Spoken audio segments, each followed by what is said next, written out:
is good. All the time. All the time. God is good. Our God is a very, very good Father.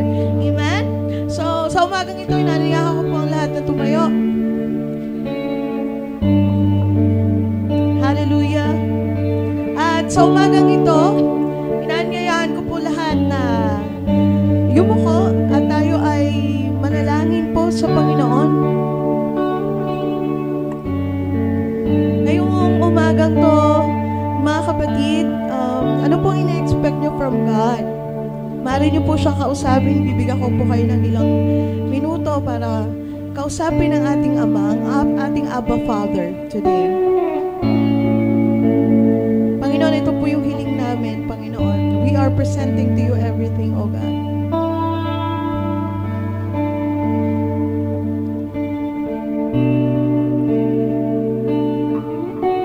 And pwede rin po ba na isama din po natin sa panalangin ang ating bansa, lalo't higit na lalapit na po yung eleksyon. Sama-sama po natin ipanalangin ang ating mahal na bansa. Come on, church, nagkakaisang prayer para sa ating bansang Pilipinas.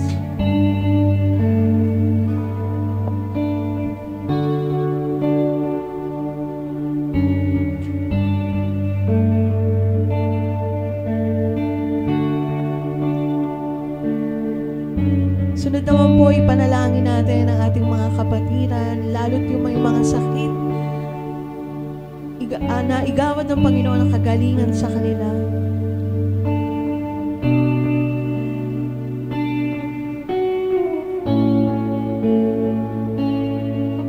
Hallelujah. Yes, Lord. Yes, Lord. Panginoon, napakainam, napakagandang pagmasdan na nagkakaisa ang aming mga puso, ang aming mga panalangin para po ipresenta sa inyo, Panginoon. Lord, salamat dahil alam namin na ang aming Panginoon ay hindi bingi para pakinggan ang aming mga panalangin. Hindi bulag para hindi makita, Panginoon, yung aming mga puso. Higit sa lahat, ang aming Diyos ay hindi sinungaling. Pag ikaw'y nangako, Panginoon, ito yung tutuparin, O Diyos. Lord, sa umagang ito, ang aming pong hiling din ay ang aming mga kapatiran na patungo dito. Kayo po mag-ingat sa kanila. At sa aming pagsama-samang pagpupuri at pagsamba sa iyo, dalangin ko ang banal na Espiritu ay patuloy na kumilos sa aming kalagitnaan, O Diyos. Ikaw ang humipo sa aming mga puso. Hayaan mo ang mga awiting sasambitin, Panginoon, ay magbigay po ito ng kapurihan, higit sa lahat kalakasan sa bawat individual na naririto, maging sa kasama namin online, Panginoon. Maraming pong salamat. Inaangkin na po namin ang kagalingan, inaangkin na po namin ang katagumpayan, inaangkin na po namin, Panginoon, ang kalakasan, inaangkin na po namin ang pag-asang buhat sa iyo, Panginoon. Sa pangalan ni Jesus, Amen and Amen. Ayon po sa awit 66, sumigaw sa galak ang mga nilalang at purihin ang Diyos na may kagalakan. Wagas na papuri sa Kanya'y ibigay. Awitan siya at luwalhatiin siya. Ito ang sabihin sa Diyos na dakila, ang mga gawa mo ay kahanga-hanga. Yuyuko sa takot ang mga kaaway, dahilan sa taglay mong kapangyarihan. Ang lahat sa lupa, ika'y sinasamba. Awit ng papuri, yaong kinakanta. Ang iyong pangalay, pinupuri nila. Amen? Sige po, patuloy natin palakpakan ng Panginoon. Handa na po ba kayo pagpuri sa ating buhay na Diyos? Amen. Amen.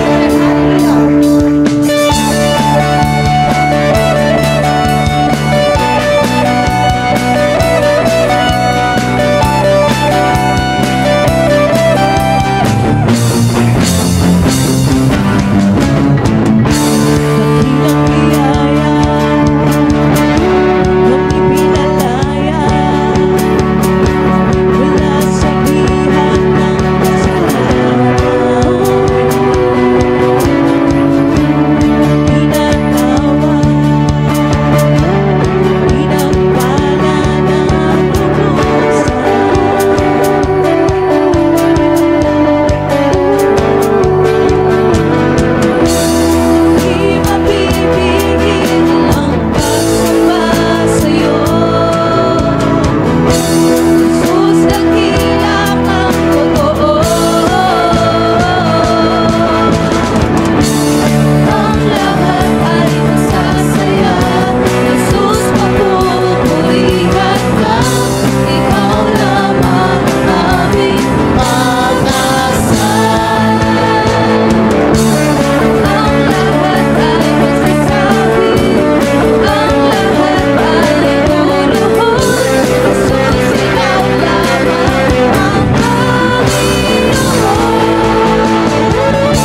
nagbabago.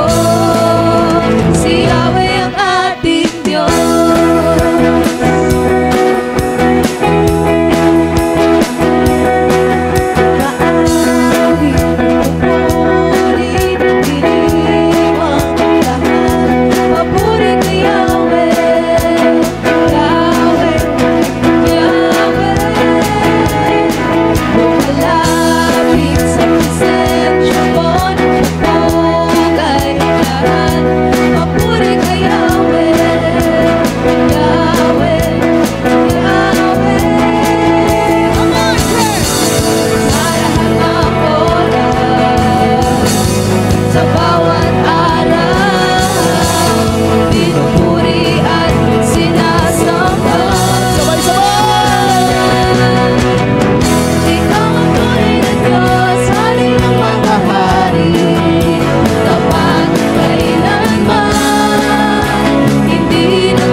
Sama-sama po natin ideklara ang awiting ito sa ating mga buhay. Come on, church! Pagpapala'y bumubuhos na, Yahweh, Yahweh, sa ngalan niya'y may kagalingan. Yahweh, Yahweh, Sa Kanya'y may tagumpay. Sigaw ng lahat ng nilalang. pagpapala'y bumubuhos na, sa ngalan niya'y nagagalingan. Sa Kanya'y may tagumpay. Sigaw lahat ng nilalang. Yahweh, Yahweh, Ikaw ang tunay na Diyos, hari ng mga hari, kapagkailanman, hindi nagbabago. Ikaw ang tunay na Diyos, hari ng mga hari, kapagkailanman, hindi nagbabago. Si Yahweh ang ating Diyos.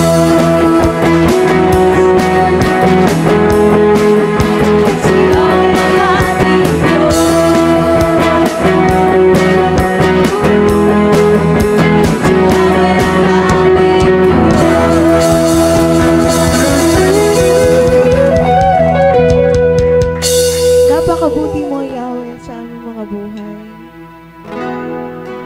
Alam ko po ang daming mga challenges tayong kinakaharap araw-araw. Maraming mga bagay na hindi natin maunawaan kung bakit ito yung nangyayari sa atin. Ngunit, ang sabi po sa kanyang salita,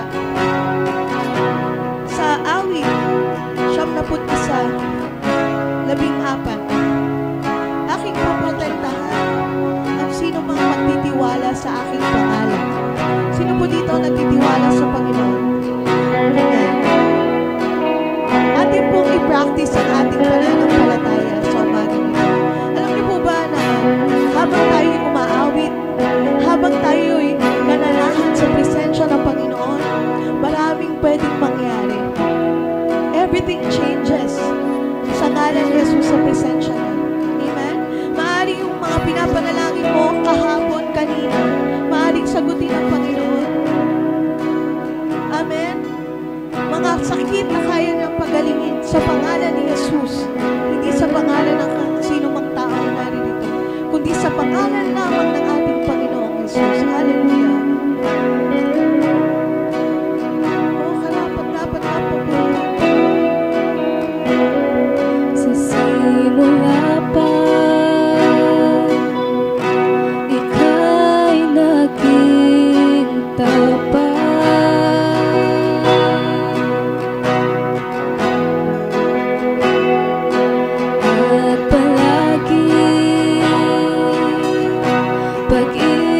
pag-ibig mo isa pa.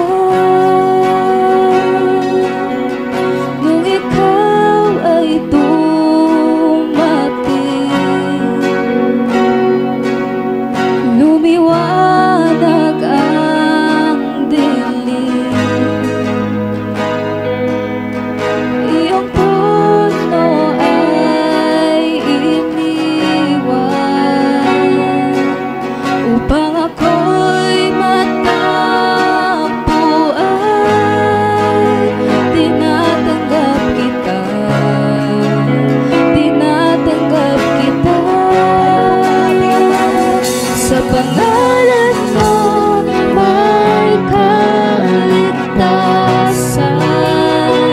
Sa pangalan mo may kagalingan. Sa pangalan mo may katagumpayan. Sa pangalan mo, Jesus. Sa pangalan mo, Jesus.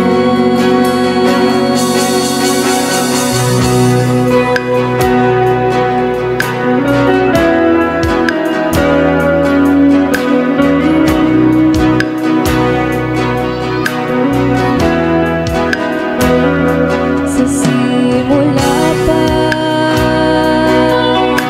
ika'y naging tapat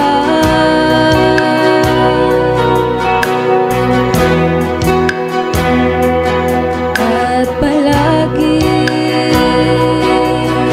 pag-ibig mo isa pa. Nung ikaw ay dumating,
Huwag po muna nating tignan yung ating mga katabi or pansinin, kundi ating ituon ang ating isip sa ating Panginoon.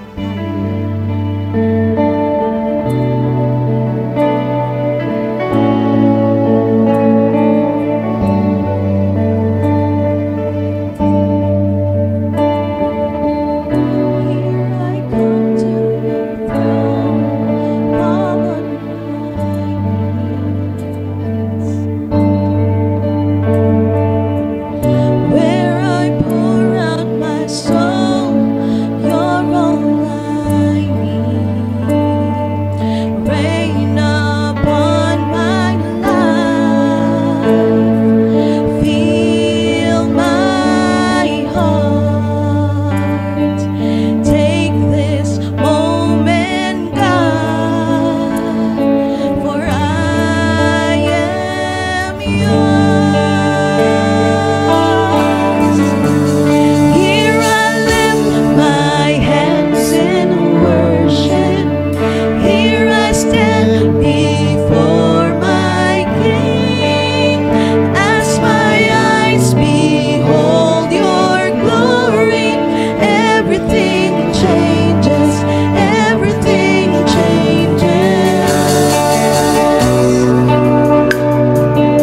tayo that when we focus our eyes on Jesus, everything changes, may pagbabago. May nangyayari. Amen? At yung nangyayari, ikabubuti mo at ikabubuti ko. Amen? Church, ano po sigaw, isisigaw mo ngayong araw na ito? Sigaw ba ng pagiging talunan o sigaw ng katagumpayan? Sigaw ng katagumpayan dahil meron tayong Jesus sa ating buhay. Amen? Sigaw ng kagalingan dahil meron tayong Panginoon na nagpapagaling. Sigaw ng tagumpay dahil meron tayong Diyos na nag-provide. Amen? Merong rason para maging masaya at gumiti sa gitna ng mga problema. Amen? Pwede bang muli nating awitin, nagkakaisang JC Howe family? Here I lift my hands in worship. Yes, Lord. As my eyes behold your glory, One more time. Here I live. I lift my hands in worship. Surrender Here I everything to stand before my throne.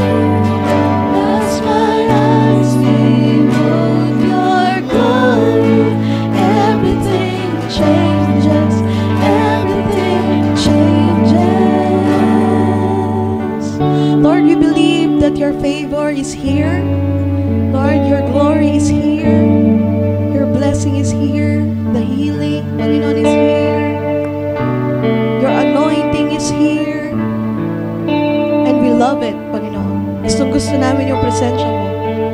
Gusto namin manahan sa presensya mo, Panginoon. Sa kabila ng mga problema, mga bagay na hindi namin control.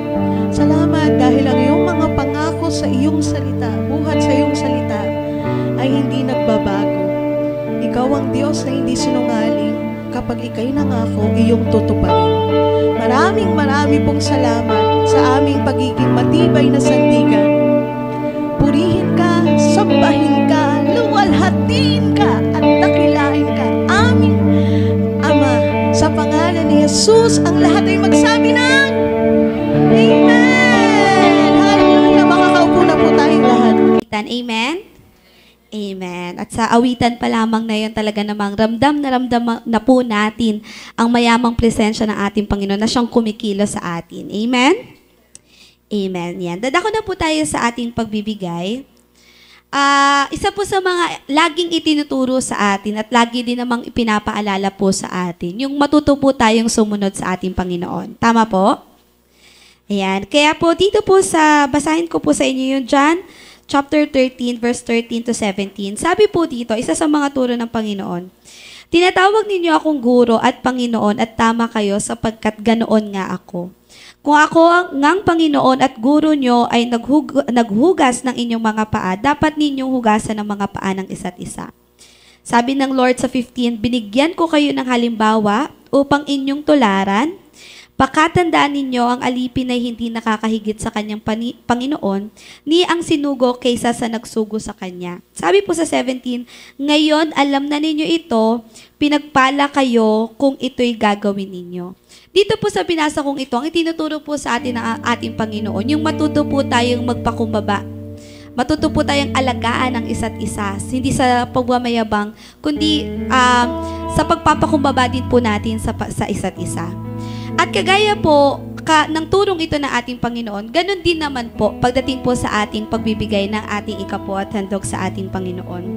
Ang kanya pong talagang utos na lagi din naman po natin binabasa sa Malakay 3:10, sabi po ng Lord doon, dalhin ninyo ng buong buo ang inyong mga ikasampung bahagi sa tahanan ng Diyos upang matugunan ang pangangailangan sa aking tahanan. Subukin ninyo ako sa bagay na ito kung hindi ko buksan ang mga bintana ng langit at ibuhos sa inyo ang masaganang pagpapala. Sabi doon, binigyan tayo ng ating Panginoon ng example, halimbawa kung paano natin siya tutularan. At ganoon din po sa pagbibigay. Ang greatest example po na ginawa ng ating Panginoon pagdating sa pagbibigay ay yung binigay po niya ang kanyang bugtong na anak, kaisa-isang anak para sa atin, para tayo'y maligtas mula sa ating mga kasalanan. At hindi naman po yun basta binigay ng Lord nang wala po tayong kapakinabangan. 'Di ba? Tayo pa rin po pinagpala ng ating Panginoon dahil nga tayo nga ang nailigtas eh. 'Di ba? Pero ganun po yung nais ng Lord na tularan natin. Pagdating po sa ating pagbibigay. Si Lord ang ating Diyos, binigay niya si Jesus sa atin ng kanyang buong puso, walang pag-aalinlangan. Ganun din po sa ating pagbibigay ng ating ikabawat handog. Sundin po natin at tularan natin ang ating Panginoon, maging bukas po yung puso natin sa pagbibigay po ng ating ikabawat handog, mainam at kasiyasiya sa harapan ng ating Panginoon.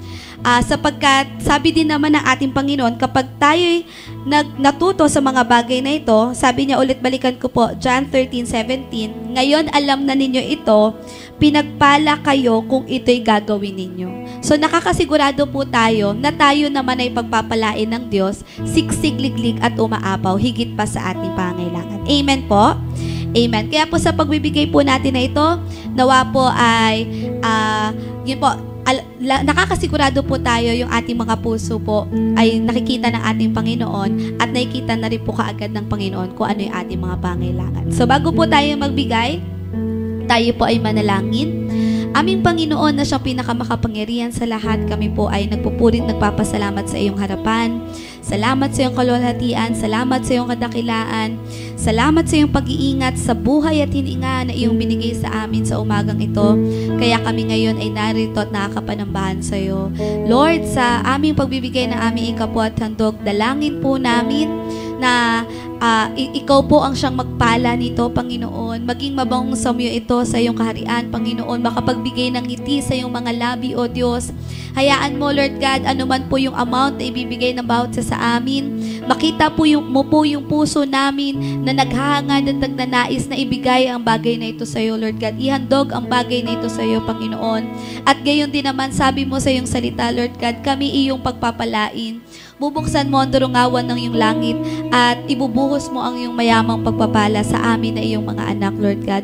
Ito po ay aming pinagkakatiwalaan, ito po ay aming pinananampalatayanan, Lord God, na gagawin mong patuloy sa aming mga buhay, Panginoon. Kaya maraming salamat po. Itaas ang iyong pangalan, luwalhatiin ka sa umagang ito, sa tanging pangalan ng anak na si Jesus. Amen. Baka pagbigay na po tayo. Saan po natin ang ating mga Biblia sa Aklat ng Pilipos, Kapitulo 3, talatang 7 hanggang 10. Ngunit dahil kay Kristo, ang mga bagay na pinapahalagaan ko noon ay itinuturing kong walang kabuluhan ngayon. Oo, itinuturing kong walang kabuluhan ang lahat ng bagay bilang kapalit ng lalong mahalaga, ang pagkakilala kay Kristo Jesus na aking Panginoon. Ang lahat ng bagay na ipinalagay kong walang kabuluhan at tinuturing kong basura, makamtan ko lamang si Kristo at lubos na makipag-isa sa Kanya. Ang aking pagiging matuwid ay hindi sa pamamagitan ng pagsunod sa kautusan, kundi sa pananalig kay Kristo. Ang pagiging matuwid ko ngayon buhat sa Diyos sa pamamagitan ng pananampalataya. Ang tanging hangarin ko ngayon ay lubusang makilala si Kristo, maranasan ang kapangyarihan ng Kanyang muling pagkabuhay, makibahagi sa Kanyang mga paghihirap, at maging katulad niya sa kanyang kamatayan. Makakaupo na po tayo. Okay, good morning po sa ating pong lahat. Good morning. Okay, palakpakan natin si Lord sa kanyang kaluwalhatian, sa kanyang kabanalan, sa kanyang mga pagpapala. January, February, March, nalampasan po natin. Ngayon po ay month of April na. Probably, ng January, February, March, nagkasakit tayo, pero pinagaling tayo ng Panginoon. Amen? Nagkaroon ng mga problemang pinansyar, pero nalampasan po natin. Amen? Nagkaroon po tayo ng mga ilang suliranin sa buhay natin, pero sa biyaya at pagpapala po ng Diyos, our God is the same yesterday and forever. Hindi siya nagbabago. The God of the 2024 is the same God this year 2025 na magpapala po sa atin. Kaya patuloy po nating papurihan, luwalhatiin po ang ating pong Panginoon sa pagkakataon pong ito. So patuloy po tayong nagsisirye ng ating pong talakayan sa aklat po ng Pilipos. Kapitulo 3, 1 hanggang 10 ngayon. Meron po tayong bagong pagtalakay po dito. Anyway, bago ko po simulan, gusto ko lang pong ipaalam po sa inyo na sa banal na kasulatan, pag po kayo ay magbubukas sa unang Timoteo, kung kayo po ay may mga Biblia dyan, pag ating pong binuksan ang unang Timoteo,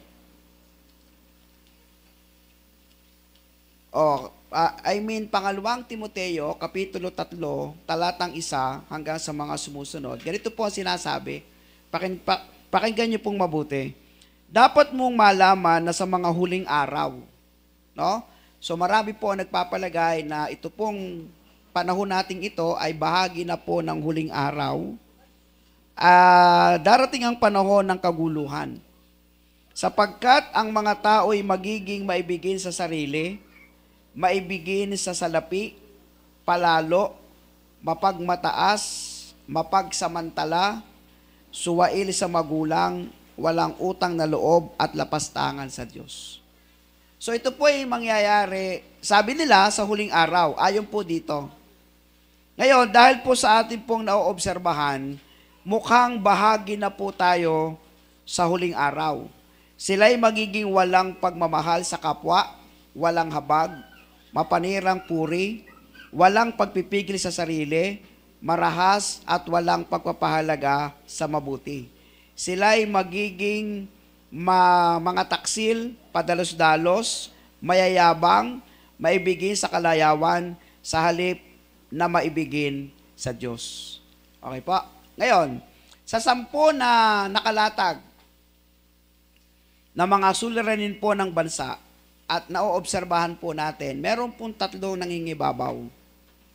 Ang una po, kapag po kayo ay nagbukas ng telebisyon at kung kayo po ay manunood at mapag-obserba, kahit magbasa sa mga dyaryo o sa mga cellphone na mga update na inyo po napapanood, ang madalas yung mapapansin dyan ay ang hindi natin maintindihan na ang mga magulang ay ibinubuyo sa kasamaan ang kanilang mga anak. Hindi nyo po ba na-observe? Mga bata, mga babae, pinag-uhubad, kinukunan ng video, ibinibigay sa mga banyaga at ipinapagamit para lamang sa kahirapan at para lamang sa ikabubuhay. That's number 1. Ang pangalawa po, yung sobrang init ng ulo ng mga tao ngayon. Kunting mabangga, kunting matingnan ng hindi maganda, nag-aaway-away sa kalsada. Yung road rage na tinatawag po natin, very rampant po ito. At ang pangatlo po, yung po patuloy na lumalala na naman na mga droga, na mga masamang bisyo na dati na pong nawala, ngayon ay nagpapatuloy na naman at nagiging bukas. So ito pong mga sinasabi ko sa inyo, hindi po malayo sa sinasabi ng banal na kasulatan na ito po ay bahagi na ng mga pangyayari at pwede pang mangyari sa hinaharap. Okay? So sabi po dito, marami po ay magiging maibigin sa sarili. Ibig po sabihin, ang pabor ay palaging sa Kanya. Hindi baling masaktan ka, hindi baling mahirapan kayo, hindi baling kayo ay maghirap, basta ako umaangat, basta ang pabor ay para sa akin, okay lang. Yun po yung pagiging maibigin sa sarili.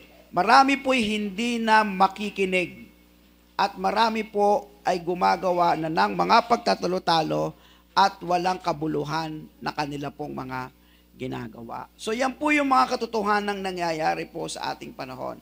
Kaya nga po, ang lagi ko po sinasabi sa inyo, tayo po ba sa ating panahon makikisama pa o makikisama pa ba sa kanila? Sana hindi na. Sana hindi na tayo mapabilang sa sinasabi ng banal na kasulatan na darating ang panahon. Sana hindi na tayo mapabilang sa sinasabi ng banal na kasulatan na darating ang panahon, sila'y magiging walang pagmamahal sa kapwa, walang habag, mapanirang puri, walang pagpipigil sa sarili, marahas, walang pagpapahalaga sa mabuti, magiging taksil, padalos-dalos, mayayabang, maibigin sa kalayawan sa halip na maibigin sa Diyos. Sila'y may anyo na pagiging makadiyos, ngunit hindi naman nakikita ang kapangyarihan nito sa kanilang pamumuhay. Iwasan mo ang ganyang uri ng mga tao. Kaya po may mga simbahang tulad po nito. Kaya lang, nakakalungkot, may mga simbahan, di naman sinisimbahan ng tao. May mga nagtuturo, ayaw naman pakinggan ng mga tao. Meron silang sariling agenda sa kanilang mga sarili. Ang problema, madalas yung kanilang mga agenda ay mga kagustuhan lamang, pabor sa kanilang sarili, kahit laban o nakakasira na ng damdamin sa kanyang kapwa. Pagkatapos, magtatanong ang tao, bakit ako hirap na hirap? Magtatanong ang tao, bakit ang gulo-gulo ng aking buhay? Magtatanong sila, bakit ang pamilya ko napakagulo? Hindi kayo magkaintindihan ng asawa ko, lagi na lang kami nagtatalo, wala akong kaibigan, walang nagmamahal sa akin. Ang dahilan, malayo ka kasi sa Diyos. Ang dahilan, hindi mo kasi pinahalagahan, hindi mo kasi pinansin ang Diyos sa iyong buhay. Kaya pag-uusapan po natin ngayon, upang hindi tayo mapabilang dito sa sinasabi ng banal na kasulatan, pag-usapan natin, paano nga ba ako magiging matuwid sa harap ng Diyos? Ang tunay na pagiging matuwid. Paano ko nga ba may papamuhay ang aking sarili sa kabanalan, sa tamang pamumuhay na dapat kong makita sa aking sarili at sa mga henerasyong susunod sa akin? So ang tanong po dito, kaya mo bang mamuhay ng matuwid sa iyong sarili? Kaya mo ba talagang baguhin ang iyong sarili? Kaya mo ba talagang maging maayos ang iyong sarili kung sa iyo lang sarili? Ang sabi ng Biblia sa Roma 3:10, walang matuwid, wala kahit isa. So, ayon po sa Biblia, wala pong matuwid, wala kahit isa. Ako, kayo, tayong lahat dito sa loob na ito, walang matuwid. Kung ang pag-uusapan natin ay ang ating pagiging tao, salamat na lang sa ating Panginoong Hesukristo na matuwid. Okay po? Na siyang naging dahilan kung bakit sa paningin ng Diyos, ang sino mang sa kanya'y nananalig ay nagiging matuwid sa kanyang harapan. So, kung sa iyong sarili, hindi ka matuwid. Pero dahil kay Kristo Jesus na matuwid, na sinampalatayanin natin, tayo ay nagiging matuwid sa harap ng ating Panginoon. Amen po ba? So, hindi sa pamagitan ng mga gawa upang walang ipagmalaki ang sinuman. Sa Efeso Kapitulo 2, talatang 8 hanggang 9, basahin po natin, sapagkat dahil sa kagandahang loob ng Diyos, kayo ay naligtas sa pamagitan ng pananampalataya at ito'y kaloob ng Diyos at hindi mula sa inyong sarili. Hindi ito bunga ng inyong mga gawa, kaya walang dapat ipagmalaki ang sinuman. So, kahit ang mabubuting gawa na ating ginagawa sa harapan ng Diyos ay hindi pa rin sapat para sabihin tayo ay matuwid sa harapan ng Diyos.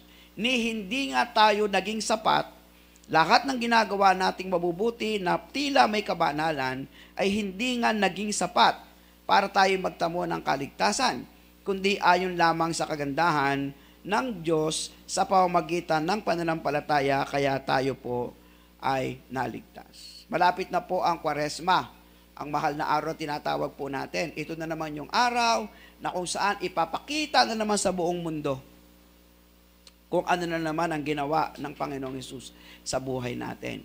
Magpapalabas na naman niya ng Passion of the Christ. Magpapalabas na naman niya sa telebisyon ng lahat ng kwento ni Jesus mula nang siya ipanganak hanggang sa siya ay naghirap hanggang napako sa krus. Ipapakita na naman sa madlang people kung gaano ang ginawa ng Panginoon sa buhay natin. Doon sa mga seryoso, iiyak pa yan. Doon sa mga seryosong nakatuon sa ginawa ni Jesus, merong kirot sa puso, may pagsisisi, may kalungkutan, merong panghihinayang sa mga nakaraan na sana'y ipinaglingkod niya pero hindi niya nagawa. Pero doon sa hindi, sa mga walang puso, baliwala yan. Panonoorin niyan, lalampasan lang yan. Walang talab dito yan. Kaya wala ring mangyayari. Sa araw na naman ng Biyernes, meron na naman magpapako sa krus, may magsusugat na naman ng mga likod nila. Pagkatapos noon, pupunta ng Sabado, magsiswimming pagdating ng Linggo, balik uli sa dati nilang buhay. Hindi kayang baguhin ng mga pananakit ng katawan, ng mga pangrehelyosong pamumuhay para maging matuwid ka sa harap ng Diyos. Kaya anong mensahe sa atin? Una, ang pagiging matuwid ay hindi sa panlabas nanyo. Ano-ano mga panlabas nanyo? Tulad dito, paglinggo, nagsasama-sama tayo. Panlabas nanyo to. Kasi nakikita ito ng mga tao, galing sila sa Jesus Christ Art of Worship. Sumimba sila. Sasabihin ng mga taong nasa baba, ang babanal ng mga taong yan. Tama? Panlabas nanyo. Ano-ano pa yung mga panlabas nanyo? Pag nakikita ka nagbabasa ng Biblia, panlabas na anyo. Pag nakikita ka nananalangin sa harap ng maraming tao, panlabas na anyo. Kapag ka ikaw ay magalang sa iyong kapwa, mano po, panlabas na anyo. Kapag ikaw ay nakakita ng nangangailangan ng tulong, pagkatapos ikaw ay namumudmod ng tulong sa kanila, panlabas na anyo. Lahat po yan ay mga nakikitang panlabas. Tama? Pero yan lahat na nakikitang panlabas, sabi ng Biblia, hindi po yan sapat para makita na ikaw ay talagang matuwid sa buhay mo. Kasi ang tao po ay likas na mapagpanggap. Kaya meron tayong tinatawag na it's a prank, di ba? Mapanloko, no? Tinatawag nating mga fake news. Akala mo'y totoo pero peke pala. Akala mo'y seryoso ka pero hindi pala. Marami pong ganyan at kayang-kaya po nating gawin yan. Dahil hindi naman nababasa ng tao ang iniisip mo. At hindi rin nakikita ng tao kung ano ang nilalaman ng iyong puso. So, sa mga panlabas na anyo, madalas nakakapanloko po tayo. Kaya merong mga scammer. Kaya meron pong napakadaling magsalita, pagkatapos naiingganyo ka. Pagkatapos sa dulo, ikaw pala ay maluloko. Kasi puro panlabas yan na anyo. Pero sabi po ng Biblia, sa aklat ng Mateo, Kapitulo 7, talata 7 hanggang sa mga sumusunod, hindi lahat ng tumatawag sa akin ay maliligtas, kundi yun lamang sumusunod sa kalooban ng atin pong Panginoon. Sandali lang po, itatama ko lang po ha. Parang mali po yung aking binanggit na talata. Matthew chapter 7 verse 21. Hindi po 7. Okay? Verse 21.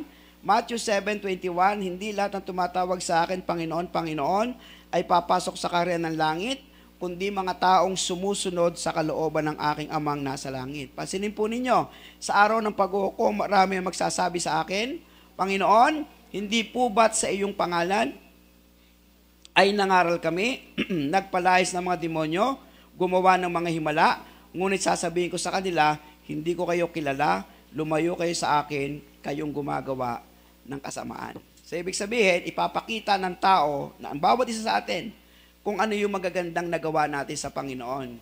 Pero sa Diyos, thumbs down, no? Kasi nakikita ng Diyos, hindi naman totoo yan namimiki ka lang naman nagkukunwari ka lang naman. So, sa madalit sabi, pinapakita ng banal na kasulatan na ang pagiging matuwid ay hindi sa panlabas na anyo, hindi sa pagiging rehelyoso, hindi sa pagbibilang ng mabubuting gawa o nagawa, at hindi rin sa pamumuhay na mukhang may kabanalan sa isip, sa salita, at sa gawa. Ano ang patunay? Sa aklat ng Pilipos, Kapitulo 3, talatang 1 hanggang 6, ito po ang sinasabi. Sa wakas, mga kapatid, mag-alala kayo sa Panginoon. Hindi kaabalahan para sa akin na ulitin ang naisulat ko na, dahil ito naman ay para sa inyong kapakanan. Talatang 2, mag-ingat kayo sa mga taong asal hayop o asal aso, sa mga taong mahilig sa paggawa ng masama. Sila'y ang mga taong naghihiwa ng maselang bahagi ng kanilang katawan.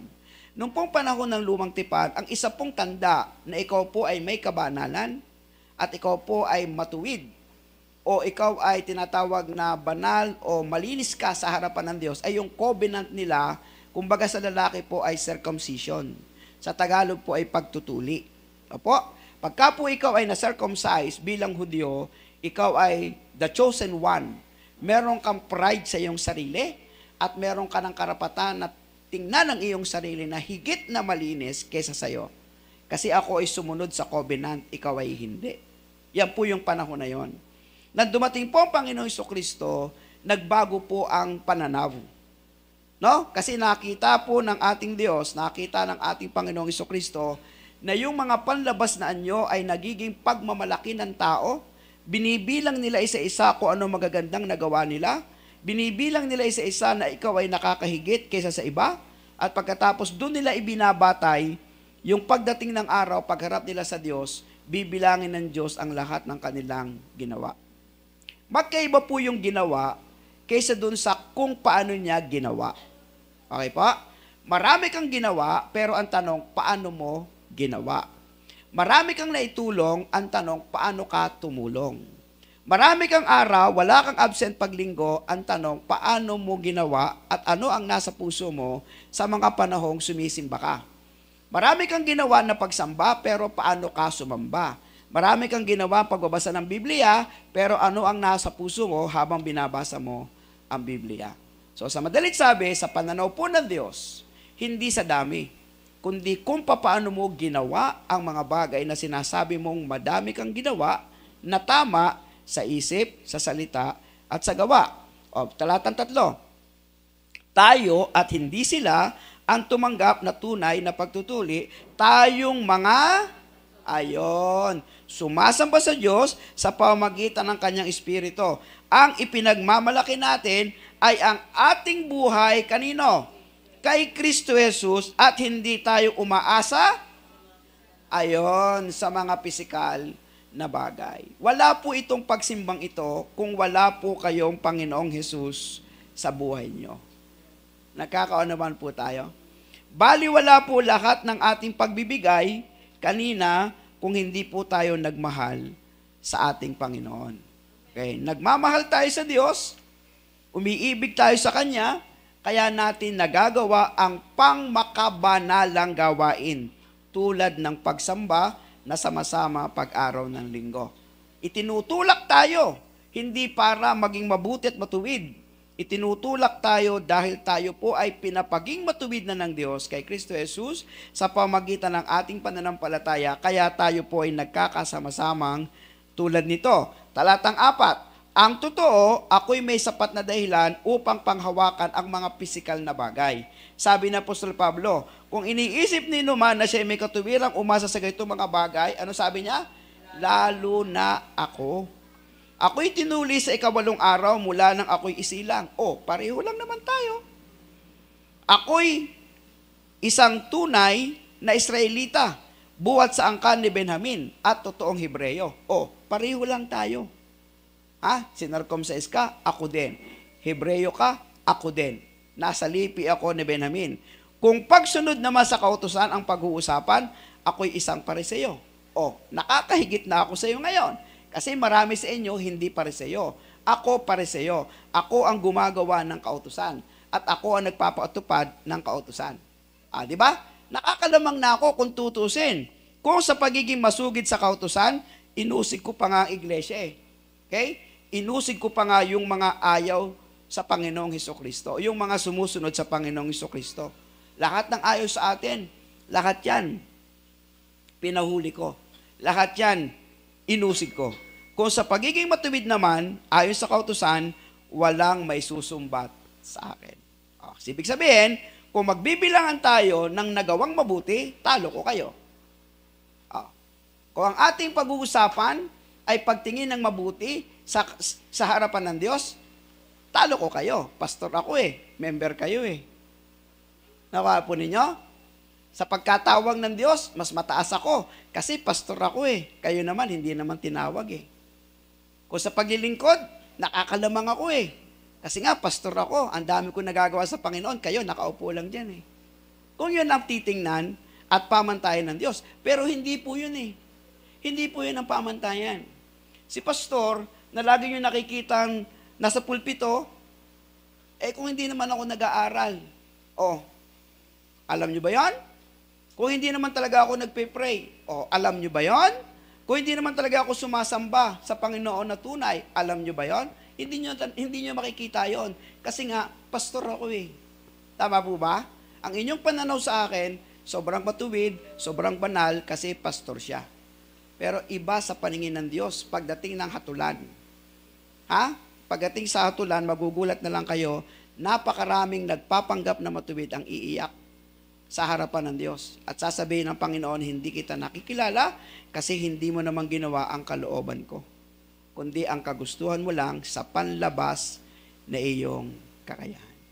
Kaya mga kapatid, ang basihan po ng Diyos, pagdating po sa panahon ng ating pong pagsunod sa Kanya, ay hindi po tayo magbibilangan kung ano po yung ating nagawa.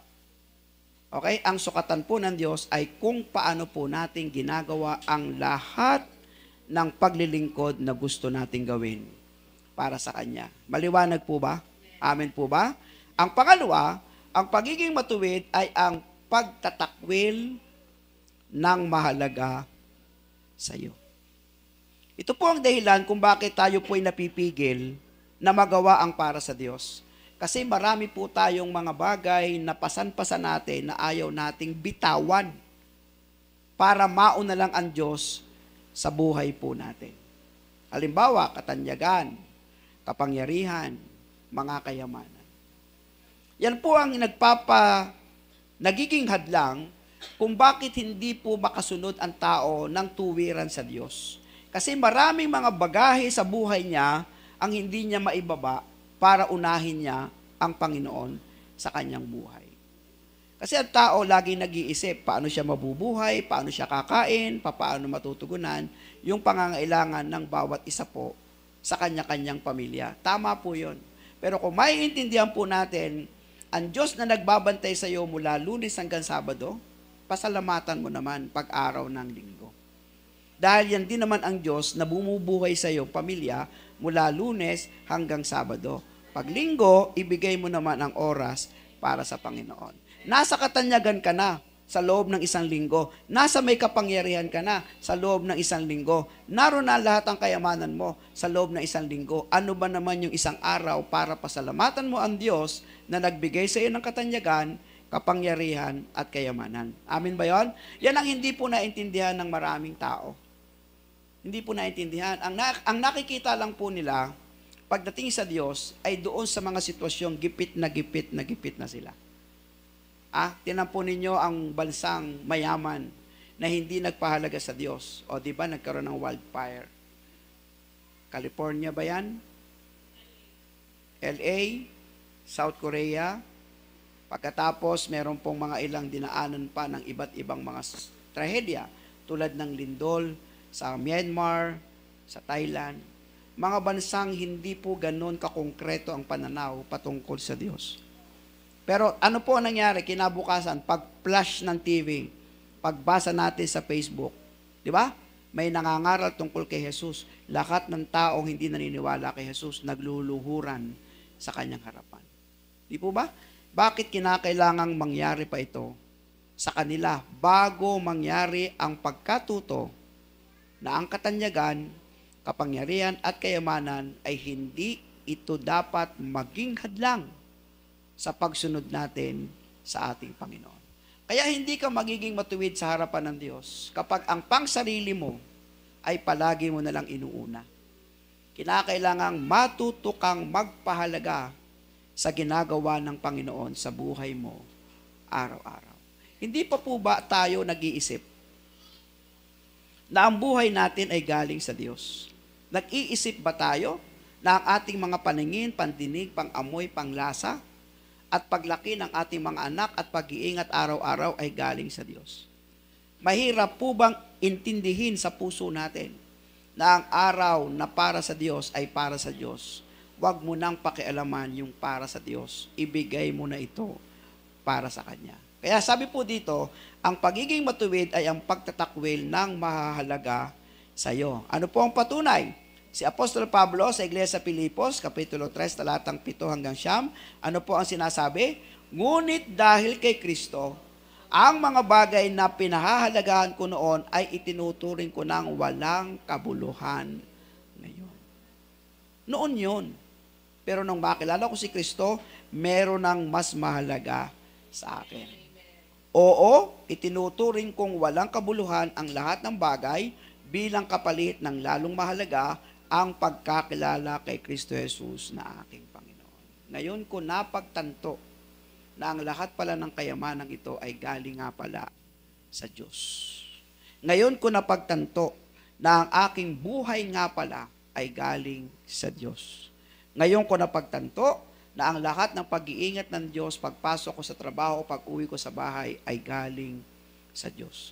Ngayon ko napagtanto na ang pagsikat ng umaga, pagsapit ng gabi, araw, buwan, bituin, ay galing sa Diyos. Sino po makaka-appreciate sa Diyos? Sino po ang magpapahalaga sa Diyos? Sino po ang magpapasalamat sa Diyos?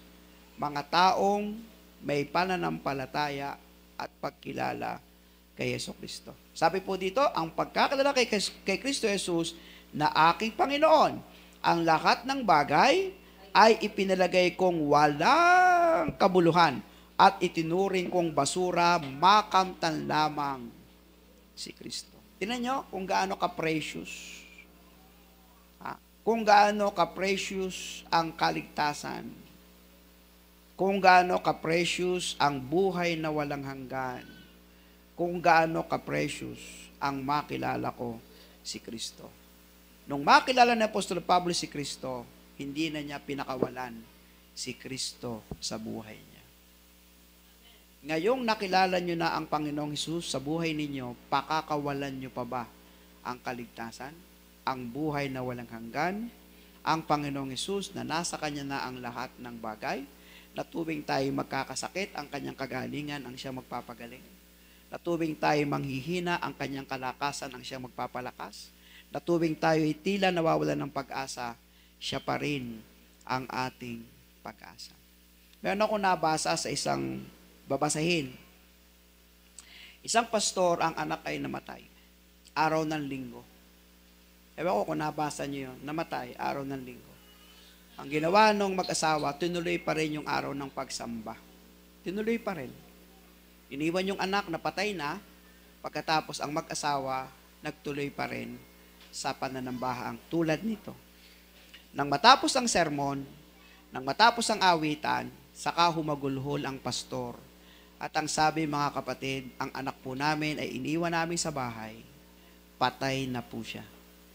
Pero dahil higit na mas mahalaga ang ganitong gawain sa aking anak na alam kong nasa Panginoon na parito kami mag-asawa para gampanan ang aming tungkulin.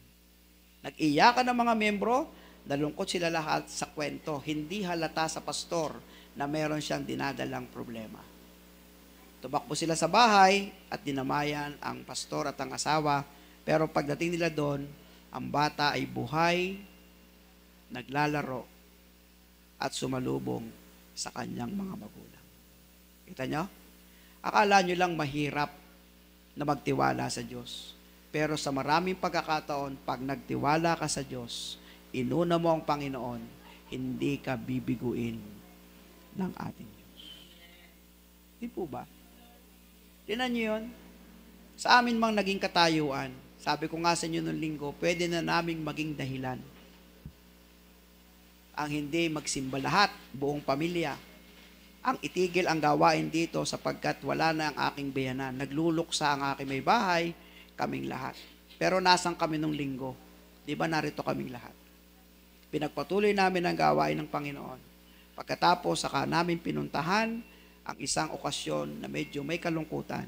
Pero hindi po pinabayaan ng Diyos hanggang mailibing ang aking nanay biyanan. Very smooth, naging maayos ang lahat. Amin po ba yan? Kasi inilatag namin sa Diyos ang lahat ng pwedeng naming ilatag sa Kanya. So lahat ng mahalaga sa amin, nagagawa namin itakwil o isa-isang tabi, wag lang ang ating Panginoon na nag-aantay sa atin tuwing araw ng pasasalamatan natin siya sa bawat araw. Pangatlo po, ang pagiging matuwid ay pamumuhay kasama ni Kristo. Ang makilalang lubusan sa kapangyarihan at paghihirap, sa kamatayan at muling pagkabuhay. Sa Pilipos Kapitulo 3, talatang 9 hanggang 10, ito po sinasabi, at lubos na makipag-isa sa Kanya, ang aking pagiging matuwid ay hindi sa pamamagitan ng pagsunod sa kautusan, kundi sa pananalig kay Kristo. Ang pagiging matuwid ko ngayon, ano sabi? Buhat sa Diyos sa pamamagitan ng pananampalataya. Ito, talatang 10, basahin natin sabay-sabay. Ang tanging hangarin ko ngayon ay lubusang makilala si Kristo, maranasan ang kapangyarihan ng Kanyang muling pagkabuhay, makibahagi sa Kanyang mga paghihirap, at maging katulad niya sa Kanyang kamatayan. Parang mahirap.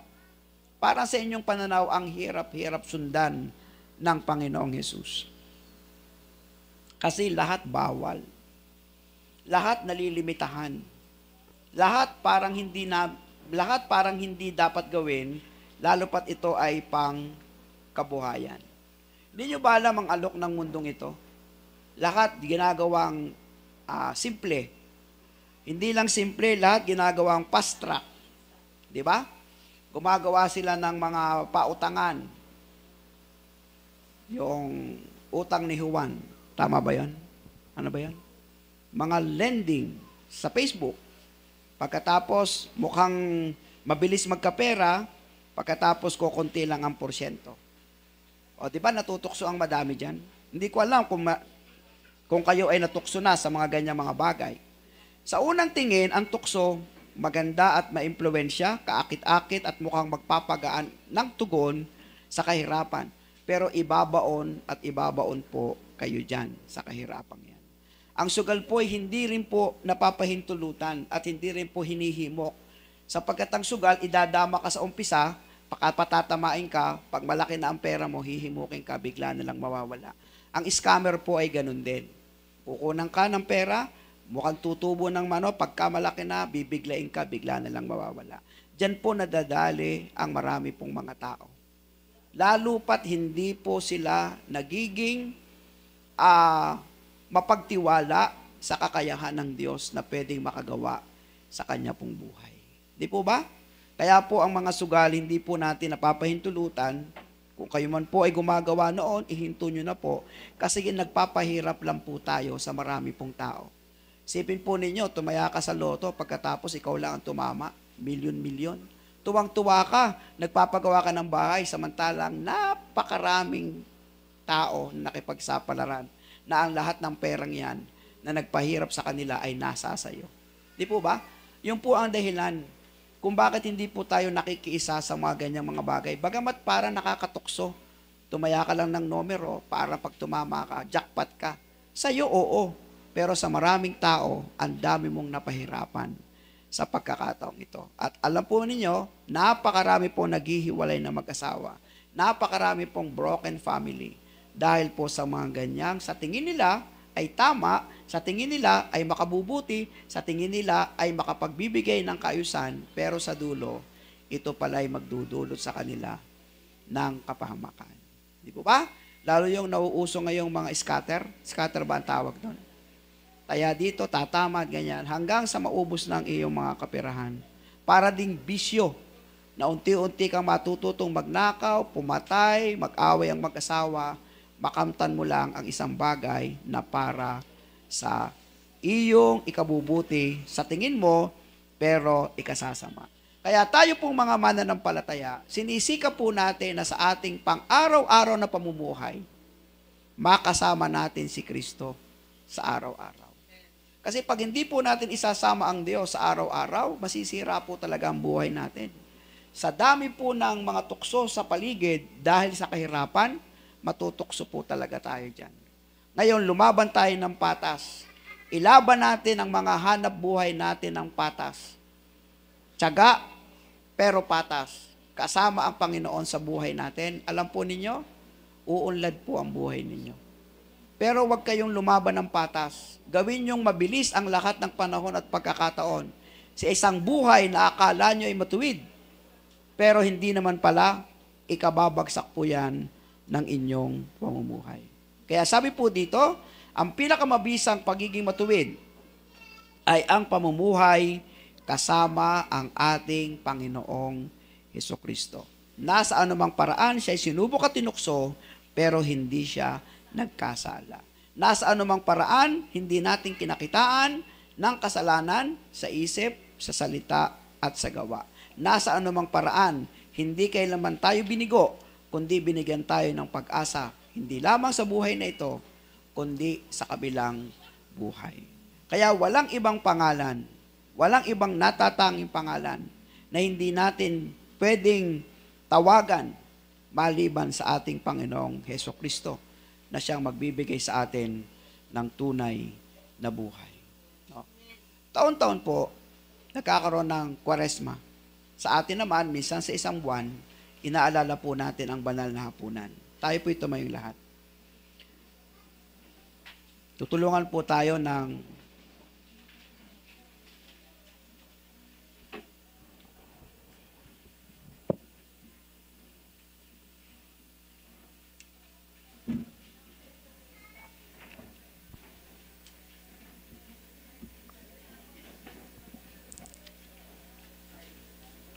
Tuwing unang araw po ng buwan, inaalala po natin ang banal na hapunan na kung saan ang Panginoong Hesukristo rin ang nagturo sa atin na atin pong alalahanin.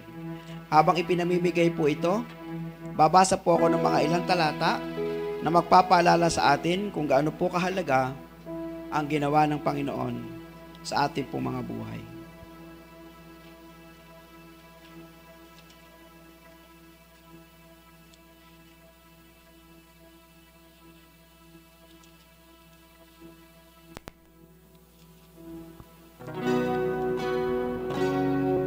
Tungkol sa mga babanggitin ko ngayon, hindi ko kayo maaaring purihin dahil sa inyong pagtitipon ay hindi nakakabuti subalit nakakasama. Una sa lahat, nabalitaan ko na kayo'y nagpapangkat-pangkat sa inyong pagtitipon at ako'y naniniwalang may katotohanan na yan. Talaga namang magkakaroon ng pagkakabahabagi sa inyo upang makilala kung sino sa inyo ang mga tapat. Kaya't sa inyong pagtitipon, hindi banal na hapunan ng Panginoon ang kinakain ninyo. Sapagkat ang bawat isa sa inyo ay nagmamadali sa pagkain ng kanyang sariling pagkain. Kaya't nagugutom ang iba at ang iba naman ay nalalasing. Wala ba kayong sariling bahay upang doon kumain at uminom? Hindi ba ninyo pinapahalagaan ang iglesia ng Diyos at hinihiyan ninyo ang mahihirap? Ano ang gagawin ko ngayon? Pupurihin ko ba kayo dahil sa bagay na iyon? Hindi ko gagawin iyon. Ang gagawin po natin ay hindi dibisyon, hindi po pagtatalo-talo, kundi isang sama-sama at pagkakaisa ng pag-alaala po natin sa ginawa ng Panginoon sa ating po mga buhay. Awitin po natin ang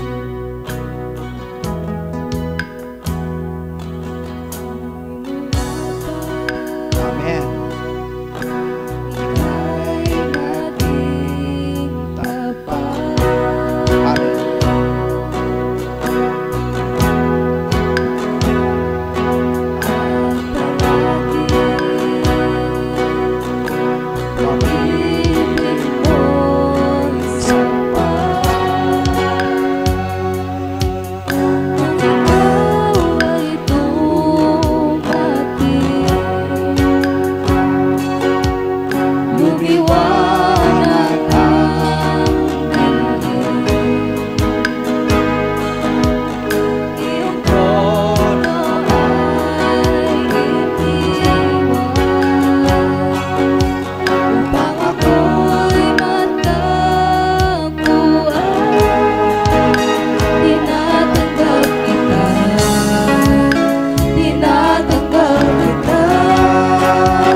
Sa pangalan mo ay kaligtasan.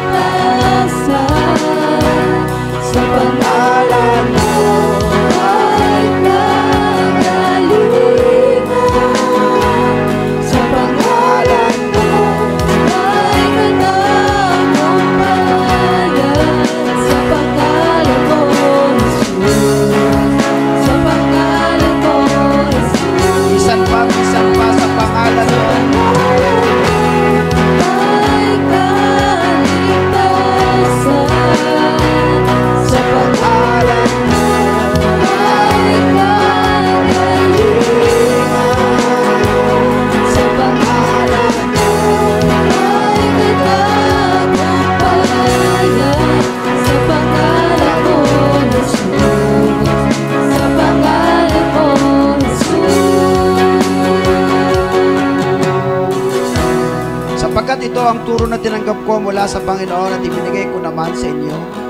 Noong gabi siya ipagkanulo, ang Panginoong Hesus ay dumampot ng tinapay, nagpasalamat at pinagpira-pira sa iyon at sinabi, ito ang aking katawan na inihahandog para sa inyo. Gawin ninyo ito bilang pag-alaala sa akin. Sabay-sabay po natin kainin ang tinapay.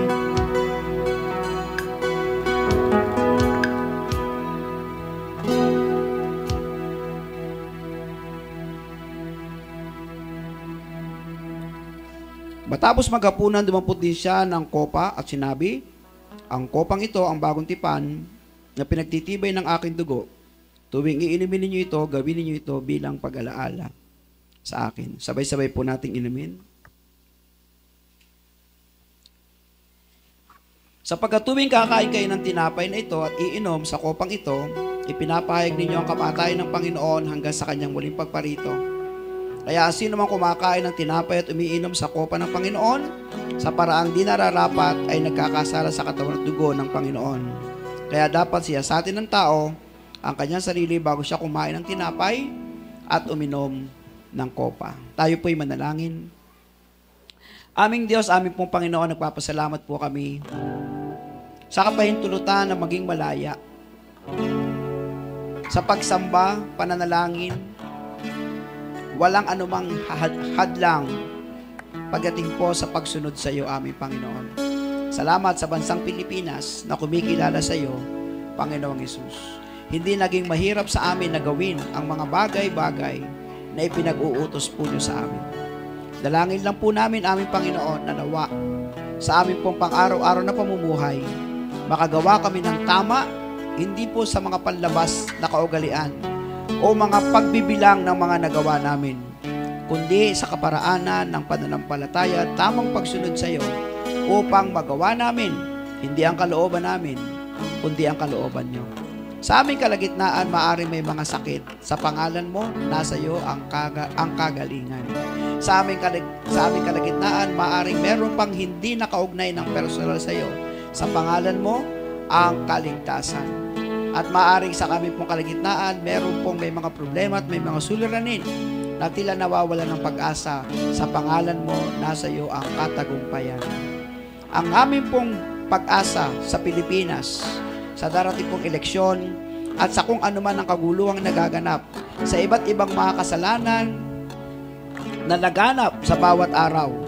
Panginoon, sa pangalan mo, naroon po ang katagumpayan.